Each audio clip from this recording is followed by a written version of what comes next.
অনেক হুজুর আছেন ক্যামেরা মিডিয়ার সামনে আসতে চান না, আপনি কেন চান, তারা কেন চান না? যারা চান না তারা ভালো, আলহামদুলিল্লাহ। আশা করি তারা ঈমানের কারণে, তাকওয়ার কারণে আসতে চান না। আমি চাই, আমি ভালো এটা দাবি করব না। আমাদের ইয়াকিন হয়েছে যে ক্যামেরার ছবিটা ছবি না, এটা সারা বিশ্বের উলামায়ে কেরাম, ক্যামেরার ছবি যখন মেশিনের ভিতরে থাকে, ছবির যেমন মনে করেন মদ হলো আঙুরের রস, কিন্তু সব আঙুরের রস মদ না। মদ হওয়ার জন্য তার ভিতরে মাদকতা জরুরি, একটা নির্দিষ্ট পরিমাণের মাদকতা ছাড়া ওটাকে মদের হুকুম দেওয়া যায় না।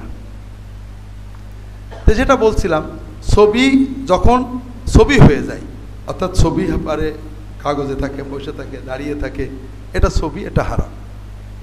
ছবি যখন মেশিনের ভিতরে থাকে, মেশিন বন্ধ করলে মুছে যায়, কিছুই থাকে না, তখন এটা ছবির হুকুমে আসেনি, এটা আয়নার ছবির মতো রয়ে গেছে। সামনে দাঁড়ালে দেখা যায়, সরে গেলে আর দেখা যায় না। এটা 16 আনা।